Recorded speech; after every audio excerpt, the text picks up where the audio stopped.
Parte da trajetória dos candangos e pioneiros que levantaram Brasília é contada através do acervo do Museu Vivo da Memória Candanga, que completou 60 anos neste mês. O próprio museu, que fica no Núcleo Bandeirante, é cheio de história, já que ali funcionou o primeiro hospital da cidade e as construções originais são mantidas até hoje.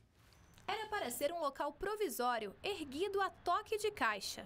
O antigo Hospital Juscelino Kubitschek de Oliveira funcionava entre os maiores acampamentos de pioneiros da época da construção de Brasília. A Cidade Livre, a Lonalândia e a invasão do IAPI. As casas que ficaram prontas em 60 dias resistem há 60 anos. Cada canto deste lugar parece ter algo para contar. O seu Cirilo, que foi um funcionário aqui do IAPI, né? E que um dia, né, ele sentiu mal, pronto, morreu. E aqui funcionava o necrotério. Então o médico vinha, fazia a autópsia aqui, né? E ele veio fazer nesse dia, chegou, tinha 2 corpos, né? Seu Cirilo e um outro. E aí ele fez a autópsia no outro, a outra pessoa, estava morto, né?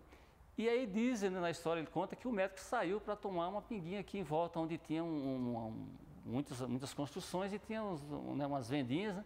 E ao voltar, o seu Cirilo não estava morto, coisa nenhuma, ele tinha levantado da maca e tinha saído aí no meio da vila de IAPI, andando, todo mundo desesperado, porque ele tinha falecido na noite anterior e nada disso, né? O hospital foi totalmente desativado em 1974. Por pouco, tudo isso não acabou demolido, mas em 85, o conjunto arquitetônico foi tombado e passou a ser considerado patrimônio histórico e artístico da cidade. 5 anos depois, o velho hospital virou um museu que guarda uma memória que ainda vive. Os primórdios da cidade, da fundação da cidade, estão aí, estão uma coisa mais viva, né? E a ideia do museu é justamente isso, é não deixar essa memória se perder, é trabalhar de perto com a memória dos remanescentes, dos pioneiros, né, de quem construiu Brasília.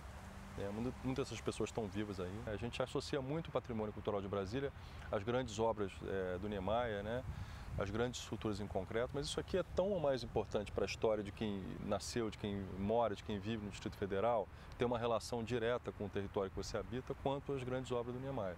Originalmente, as casas de madeira não tinham essas cores fortes. A pintura veio quando as construções foram restauradas, no começo dos anos 90. Hoje, esse é um dos traços mais marcantes do museu.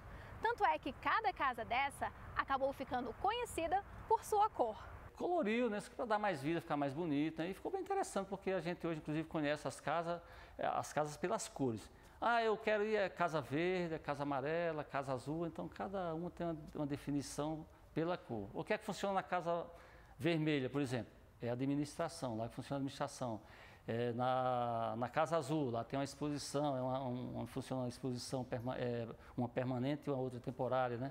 Então tem essas cores têm essa particularidade bem interessante, né? O que me toca mais é a simplicidade e a funcionalidade dessa arquitetura. É uma arquitetura que você olha e você vê que não tem pretensão nenhuma e, no entanto, ela tem uma beleza que, para mim, nasce justamente dessa falta de pretensão.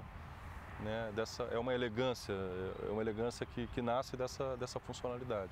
A história continua a ser contada do lado de dentro, na exposição permanente Poeira, Lona e Concreto. Aqui estão fotos, objetos e peças que narram desde a chegada dos candangos à inauguração da nova capital.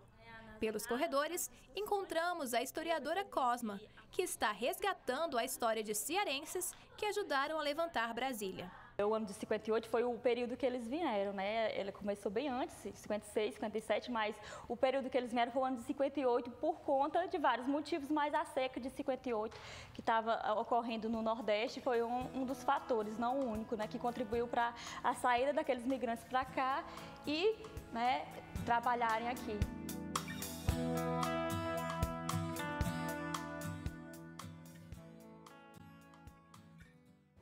O Museu Vivo da Memória Candanga recebe visitantes de segunda a sábado, das 9 da manhã às 5 da tarde, com entrada gratuita. O museu também tem um programa de visitação orientada para grupos pré-agendados, que recebe até 45 pessoas por vez em visita de aproximadamente 2 horas.